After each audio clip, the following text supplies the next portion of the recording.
Olá você, muito bom dia! Estamos de volta aqui no seu programa, aqui na Câmara FM, programa Jonas Silva, recebendo aqui a nossa querida Liliane Dutra e a nossa convidada Flávia, que continua com a gente essa semana, doutora, trazendo um tema importante. Vamos falar hoje de quê, doutora? Vamos falar hoje de bullying e cyberbullying, entendendo, né, esses dois comportamentos aí tão atuais, né, e tão presentes, nem tanto atuais. E saber também desses impactos, né, que causa. Talvez bullying que a gente fala atual, porque é uma palavra tão nova, a gente antes da escola... O cyberbullying é atual, né? Mas a palavra bullying começou agora, né? Antes as pessoas não tratavam bullying como bullying, era brincadeira, né, doutora? Então a gente vai tratar disso. Ô, Flávia Queiroz, tudo bom, querida? Tudo bem. Muito bom dia para todos vocês. E é um prazer estar novamente aqui, né? De novo. Né? Aqui no programa. Vai virar sócia do programa, né? Pois gostamos tanto dela, né? Que ela vai ter que vir mais vezes. Ela está estudando já psicologia, daqui a pouco está fazendo uma dupla aí com a senhora, fazendo aqui o programa com a gente e vai sempre enriquecer. Mas vamos direto ao tema, doutora? Qual é a diferença de bullying e de uma simples brincadeira, já que eu falava antes que o bullying as pessoas tratavam como brincadeira, qual a diferença disso? Pois é, né? Então, bullying não é algo novo. O nome talvez seja algo mais recente, mas não é algo novo. É algo que, na minha época e na época dos meus pais, já existia, né? Então, esse tipo de brincadeira já existia. Mas, tipo de brincadeira não, né? Deixa eu corrigir aqui. Né? Na época, era considerado brincadeira. Sim. Era considerado algo normal, que faz parte do dia a dia da escola, né? Porque acontece normalmente no ambiente escolar, né? E normalmente nessa fase da vida, né, de crianças, adolescentes. E aí era muito comum, né? Eu acho que eu vivi, né? Você já estava me falando, né, Jonas, antes do programa, que você viveu. Pois é, na escola, eu estava dizendo para ela, não vou aqui replicar os apelidos que eles me colocavam na escola, mas que era muito natural. Inclusive, nem o professor intervia, porque achava que era uma brincadeira. E isso fazia mal, viu, doutora? Essas brincadeiras de você colocar um apelido no coleguinha da escola, e isso todo mundo fica replicando, isso faz mal. Antes, as pessoas não tratavam com essa atenção que a gente está trazendo aqui agora. Mas não significa que não causava sofrimento. Sim, exatamente. Então, já causava sofrimento, embora fosse normatizado, né? Então, hoje se entende que brincadeiras violentas, né? O termo que a gente utiliza hoje, que é o bullying, são brincadeiras normalmente repetitivas, brincadeiras que não são brincadeiras, né? Porque geram incômodo, né? Desconforto, né? Desconforto, sofrimento. Então, essas brincadeiras, mas que, na verdade, são atos de violência, seja física, verbal, né? Psicológica. Então, é algo que gera, de fato, um sofrimento e que acontece muito no ambiente escolar, né? Então, Flávia está aqui, ela vai falar um pouquinho sobre isso. Então, é muito comum ainda hoje, infelizmente, no ambiente, sobretudo no ambiente escolar.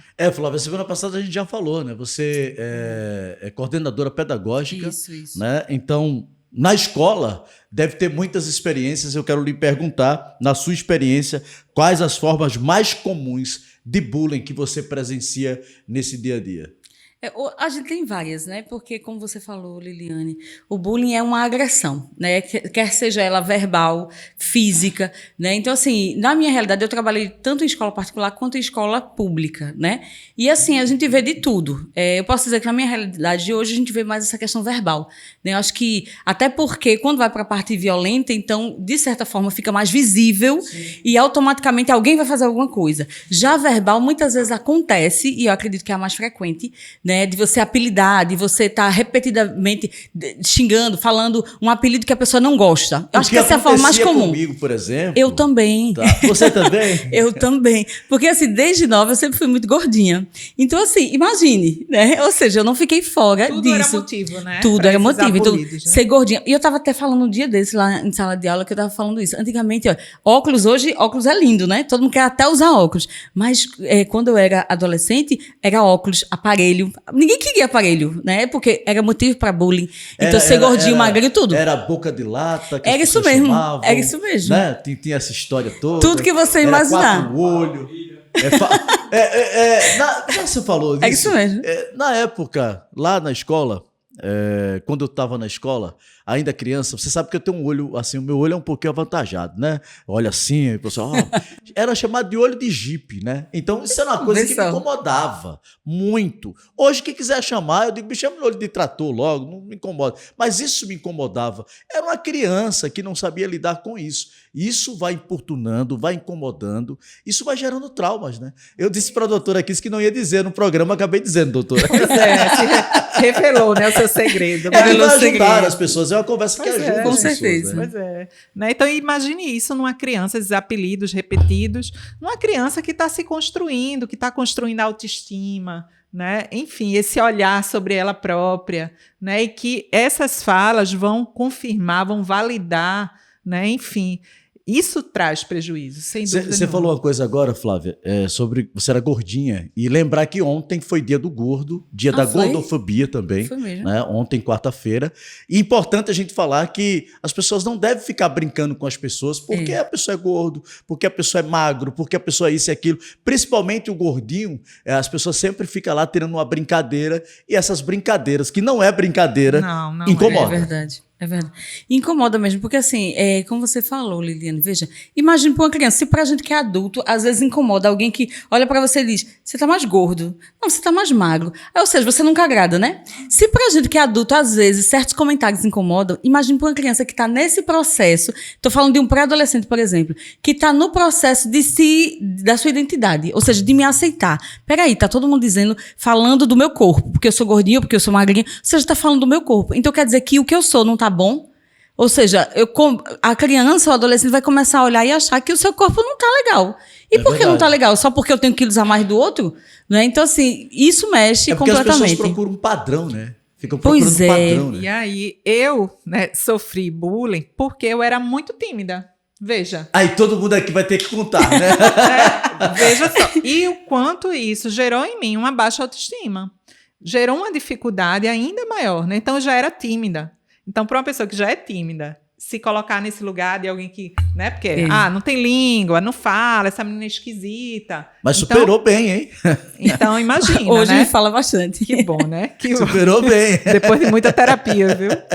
Haja terapia. Mas, enfim, né? E aí, como é difícil, de fato, né? Como é difícil você desconstruir essa imagem que você acaba criando de você, essa imagem negativa, essa imagem de que você não é boa o suficiente, né? De que você é feia, ou você é esquisita, ou você é estranha, né? São essas crenças que a gente vai alimentando a partir desses apelidos, né, que aparentemente são brincadeiras, né? O que as pessoas falavam que eram brincadeiras. E até realmente eram brincadeiras, por incrível que pareça, eram brincadeiras e que eu acabava rindo junto, que é o que eu vejo nos alunos também de hoje, a mesma coisa. O comportamento que eu fazia era a mesma coisa. Então, assim, eu levava na brincadeira, porque eu achava que aquilo ali, eles estão brincando comigo, né, me chamando de gordinha, gordinha e outros nomes mais que eu não vou dizer. Não, Flávia. Não, Flávia, eu acabei me expondo aqui no programa. Vou dizer não, senão hoje. Os amigos que eu conheço hoje também vão chamar. Diga assim, mas eu não pedi pra você se expor, né? Pois é, eu que falei, né? E assim, só que eu comecei, acredita, um tempo desse, eu vi uma foto minha quando eu era adolescente. E na época, eu me achava gorda. Gorda. E eu me achava mesmo, porque toda roupa que eu colocava eu não gostava, porque eu dizia, meu Deus, tá mostrando aqui, tá mostrando aqui. Aí um dia desse eu fui olhar minha foto, aí eu parei. Aí eu disse, meu Deus, eu me achava gorda. Minha gente, se eu comparar o que eu era para o que eu sou hoje, pelo amor de Deus, eu era magérrima. E para você ver a imagem que eu tinha de mim naquele tempo. Vê como interfere, como afeta. E você levava na brincadeira, ou seja, os traumas é muito silencioso, né, doutora? Muito, né? Muito. E são dores silenciosas, né? E aí, dores silenciosas que levam muitas vezes a comportamentos, né, que a gente vai falar como automutilação, né? As dores, elas vão aparecer depois de diversas formas. Deixa eu já chamar a atenção do povo, para quem está ouvindo a gente. Próxima semana, o assunto é automutilação, né, doutora? Nós vamos falar desse assunto. É um assunto que muita gente está comentando, então a gente vai falar na próxima semana sobre esse tema. Já fica ligado para acompanhar a doutora Liliane Dutra. Agora, e o cyberbullying? Como ele acontece? Então, cyberbullying é algo de fato novo, porque veio com toda a chegada do digital, né, da tecnologia, da internet. E aí é uma forma de bullying, só que no meio digital. né? O que muda é o canal que ele utiliza. Não, então, o canal é a internet, são os computadores. E aí são aquelas divulgações de imagens, né, para denegrir a pessoa, né, para colocar a pessoa, para agredir a pessoa de alguma forma. Ameaças de soltar essas imagens, né? Isso. Perfis fakes, né, que são utilizados para agredir, para denegrir o outro, né? Então, são comportamentos nesse sentido, agressões que vão ser utilizadas à internet para agredir, para atingir o outro, mas que envolve a agressão, envolve a violência. Ô, Flávia, você já acompanhou algum caso que houve esse tipo de situação? Cyberbullying, já. Por exemplo, assim, o problema do cyberbullying é que a gente não consegue ter muito controle sobre ele. E este é o grande problema, né? Porque, por exemplo, teve um caso que eles tiraram foto assim, fizeram aquelas figurinhas e estavam postando no Instagram. Agora, no Instagram deles, o Instagram que a gente não via, não tem porque acesso. se eu entrar lá... Não, porque eles bloqueiam as pessoas, né? É. Que eles só deixam aberto para quem eles querem que veja. Então, quem acha que vai dar BO, que nem diz a história, né? Ou seja, os pais, alguém da escola, eles bloqueiam tudo. Só que aí um dos alunos viu e printou e disse, estão falando isso aqui, estão mostrando essa foto que era uma figurinha, não era nada de tanta exposição, mas estavam falando mal da pessoa, isso, no Instagram. Eu disse, primeira coisa, primeiro, a gente não tem, vê só, como escola, a gente não tem controle sobre o Instagram dos filhos. Tá entendendo? Então, assim, eu disse, olha, a única, como escola, que eu posso fazer é o quê? Primeiro, eu posso conversar com os pais da pessoa para que possa verificar, sei lá, colocar como spam para o Instagram bloquear o perfil. E o que eu posso fazer? Porque eu acho que a escola pode agir de várias formas, né? E uma das formas é intervir. Aí, o que foi que eu fiz? Eu fui até a sala de aula da pessoa, em todas as salas, não só da pessoa, mas em todas as salas de aula da escola. E eu conversei sobre o assunto. Isso. E eu falei, olha, isso aqui, se coloquem no lugar. A gente tenta, assim, fazer com que eles tenham empatia, a gente tenta mostrar o que pode acontecer, os casos que tem de pessoas que se mataram por causa de algo que vazou na internet. Então, assim, por quê? Porque eu acho que é o que a gente pode, a princípio, fazer. Porque uma coisa viralizada, a gente não tem controle. E outra, como é que eu, na escola, a gente vai ter controle sobre o Instagram, que é dos filhos, que é algo pessoal? Vê como é complicado. Por isso que eu acho que o cyberbullying acaba tendo uma repercussão ainda mais forte do que o próprio bullying. Porque o bullying eu consigo intervir lá na hora. E o cyber? Até alguém ver, até um adulto ver aquilo ali. Tá entendendo? A proporção que ele toma. Né? Quando viraliza, a proporção que ganha é devastador, né? Pode ser devastador na vida de um Nesse caso, eu fui, aí assim, simplesmente o perfil desapareceu. Depois que eu comentei, não consegui descobrir quem era, óbvio. Que não tem como conseguir, a não ser que eles entregassem, mas ninguém entregou. Resultado, o que aconteceu foi simplesmente que o perfil foi excluído, né? E acabou-se aquele... Trouxe algum resultado, Isso. Né? Então, aquilo ali, pelo menos, foi resolvido. Mas e se tivesse sido algo bem mais grave, né? Importante demais a gente ouvir aqui. Tem uma matéria... Antes de começar o programa, a doutora Liliana havia comentado, eu acho que essa matéria, a menina que morreu foi espancada por 5 colegas dentro da escola, ela teve traumatismo craniano, e esse caso, 4 meninos e uma menina foram os responsáveis pelas agressões de Alicia Valentina, a menina de 11 anos que morreu após ser espancada dentro da escola, uma escola municipal onde estudava em Belém de São Francisco, no sertão de Pernambuco, aconteceu aqui em Pernambuco. De acordo com o boletim de ocorrência do caso, um dos colegas iniciou o espancamento porque a vítima não quis ficar com ele. É uma situação que a gente vai trazer aqui.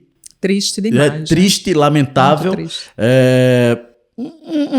Uma coisa dessa pode acontecer também na escola, se tratando de bullying. Aqui foi porque a menina não aceitava o relacionamento, houve esse espancamento. É uma coisa triste, é bem recente aqui em Pernambuco que aconteceu, já que a gente está tratando essas atrocidades que acontecem muitas vezes nas escolas e parte por conta do bullying. É bom a gente trazer isso aqui para a gente poder fazer uma avaliação. E aí, né, doutor? diante de uma situação dessa, né, tem aquela comoção, né, e aí o que é que eu escuto, né, as pessoas dizem, não, tem que ter justiça, tem que ter punição para esses jovens. Ok, eles têm que serem responsabilizados, né? Esses adolescentes.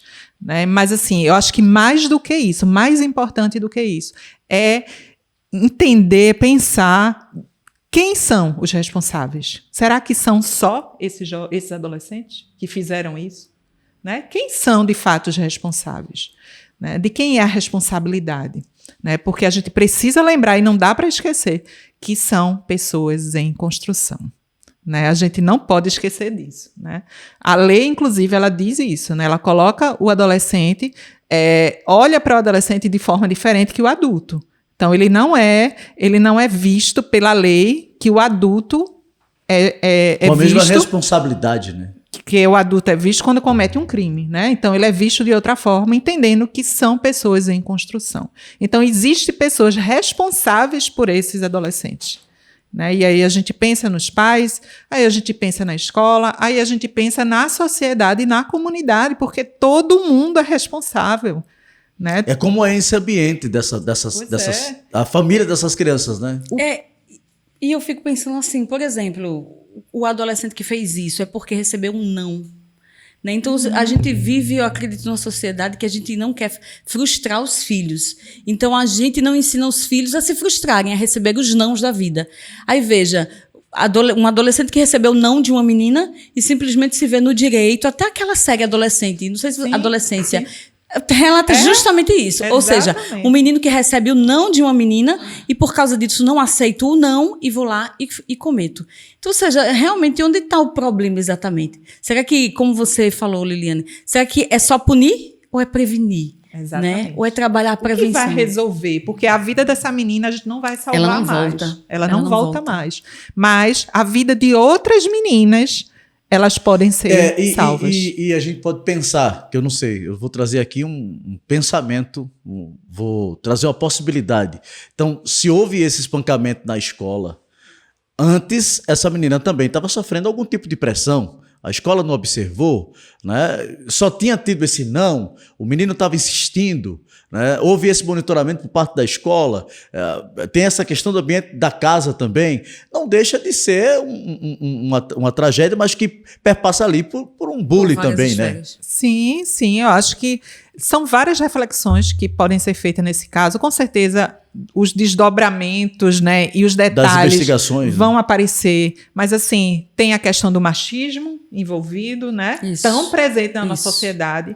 E muito. Por meninos tão jovens, por crianças e adolescentes. É o reflexo que a gente vê agora, né? Tantos homens aí cometendo feminicídio. Aí a gente vê aí esse caso da criança, né? Pois é. Então, tem que ser na hora que eu quero, do jeito que eu quero. Não é assim, né? A gente não tem o direito poder sobre o outro. Se o outro diz não, não é não. Se a menina diz não, não é não, né? Se a mulher diz não, não é não. Então, o respeito, né, que precisa haver mínimo, né, para que a gente possa conviver bem numa sociedade. Então, a gente tem aí a questão da violência por si só, que violência gratuita, né, a troco de nada praticamente. Uma violência tão bárbara, né, ao ponto descomunal, né? A ponto de matar, né, de tirar a vida dela. Tão banal, né? Tão... E eu perguntaria para vocês aqui, qual é o papel da família, escola e sociedade na prevenção e enfrentamento do bullying e do cyberbullying? Agora há pouco a Flávia falou que é difícil identificar quando acontece na internet, mas as brincadeiras, que não são brincadeiras, é bom a gente frisar sempre. Peguei, viu, doutora? A senhora disse aqui, eu já peguei.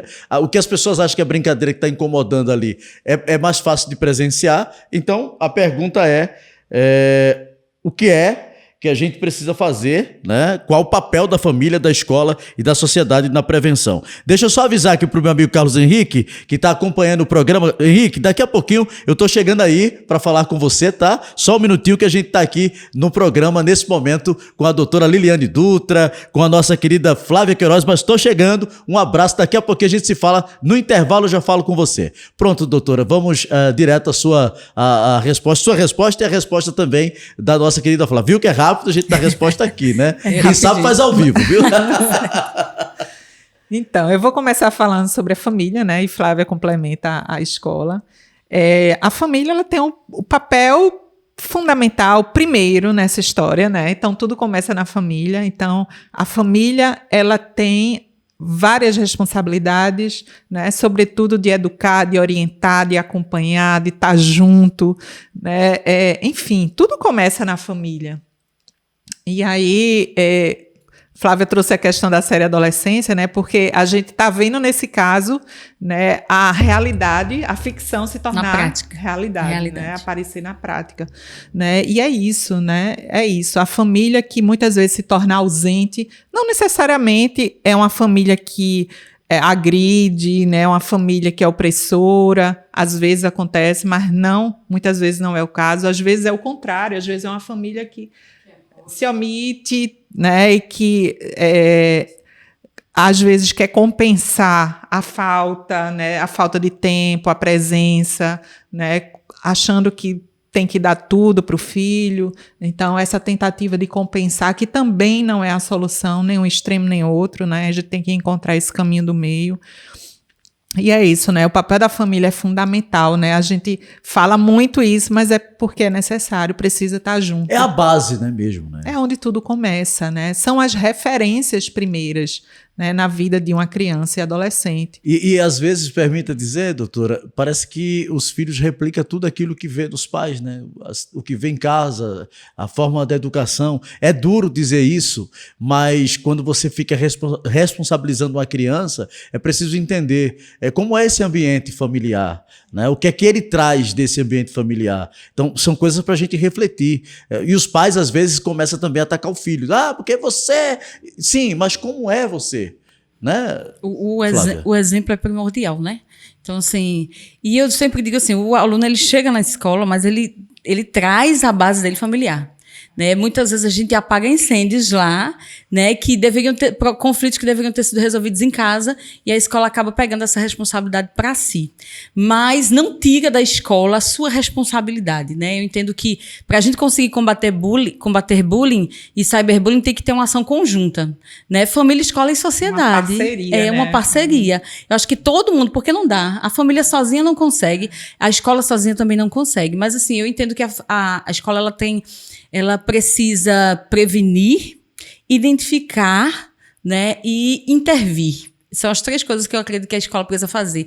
Primeiro, ela precisa prevenir. Eu acho que quando a gente chega numa sala de aula e a gente trata do assunto de forma séria, e não só uma vez, porque não adianta fazer um projeto sobre bullying, porque é todos os dias. Eu sempre digo, até para os pais que chegam lá para a gente conversar, eu digo, olha, a gente combate bullying todo dia. Porque na escola tem que ser todo dia. Não é um projeto que vai fazer diferença, não. Todo ano a gente faz o projeto do bullying, tá? Mas é todo dia na sala de aula, é o professor intervindo. Entende? Por quê? Porque a gente vê todos os dias os comportamentos, porque a gente fala uma vez, fala 2, fala 3.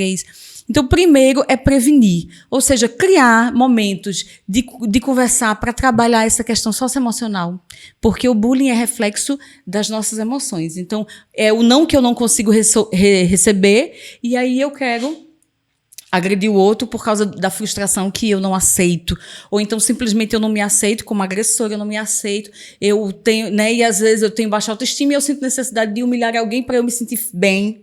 Né? Então, ou seja, primeiro é trabalhar a questão socioemocional dentro da escola. Ou seja, não é só a vítima que precisa de ajuda, o né? agressor precisa. O agressor também. Porque se não tiver agressor, acabou o problema. Eu sei que essa fala aí, quando a gente fala que o agressor também precisa, muita gente reage a essa fala. Você sabe que existe uma resistência das pessoas em relação a isso. É compreensível, porque as pessoas não aceitam violência, brutalidade, mas que a gente sabe que, na essência, o outro está doente também. Também, né? Está precisando também. ali. É um comportamento que não é saudável. Exatamente. É fato. E que as pessoas não vão entender, talvez, nunca, porque a gente vive ali no nosso ambiente familiar, acontece com a gente não entende, e a gente sabe, às vezes, que nós causamos aquilo ali. Quando acontece muito próximo, a gente sabe, eu tive culpa nisso aqui. E assim, tem um provérbio, né, africano que fala assim, é preciso uma comunidade inteira para criar uma criança, né? Eu acho tão bonito. E é verdade. Porque, de fato, todos deveremos sentir irresponsáveis, né, por a criação de uma criança e de um adolescente, porque ele está na sociedade. E quem é que vai sofrer se aquele adolescente se tornar um adulto agressor? Todo mundo sofre, toda a sociedade sofre, porque toda a sociedade não se sente responsável de cuidar, né, de proteger e de tornar aquele adolescente num adulto saudável. Né? Interessante a gente poder ouvir todo esse esclarecimento hoje, Para quem está nos acompanhando agora, tanto aqui no nosso canal no YouTube como no rádio, agradecer a todo mundo. Eu estava dizendo para a doutora, né, o quanto as pessoas gostam e o quanto a gente está prestando essa utilidade pública, né?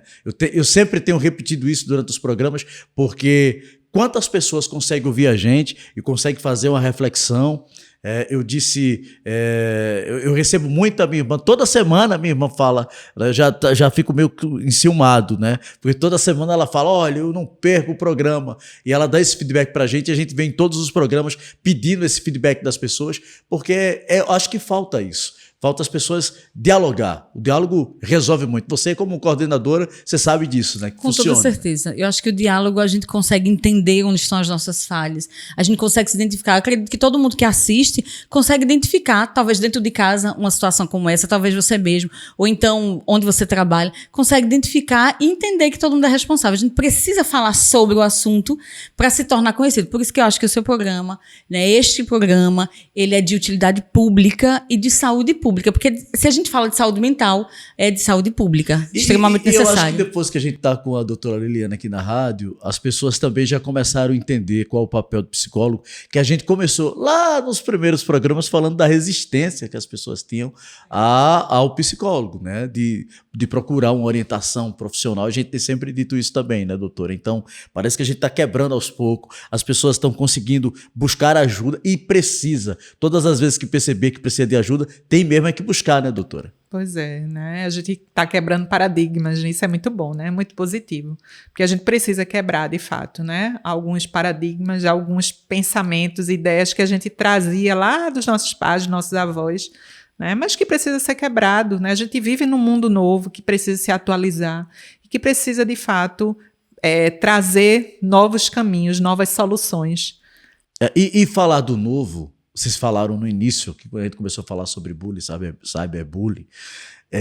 Como as coisas mudaram, como tudo é muito novo, e a gente precisa também entender como isso impacta na vida das pessoas, né? Agora, nas redes sociais, por exemplo, alguém que se sente ali chacotado, alguém que faz uma chacota, tira uma brincadeira, eu não vou usar as palavras, eu estava falando para elas aqui antes do programa, lembrando do meu pai, eu estava lembrando algumas palavras que meu pai fala, eu acho que se fosse hoje ele era bullying, né? Porque ele dizia algumas coisas assim, às vezes meio insano, mas não passava do jeito dele querer naquela época de cuidar, mas não era bullying não, tá? Eu só estava lembrando do meu pai aqui, só pra gente lembrar. Mas as coisas mudaram, então é diferente hoje, quando alguém tira onda com alguém nas redes sociais, o impacto eu acho que é bem maior do que aquele que as pessoas tinham na escola, por exemplo, porque é um ambiente escolar ali, eu não sei, eu vou perguntar para vocês se o impacto é maior.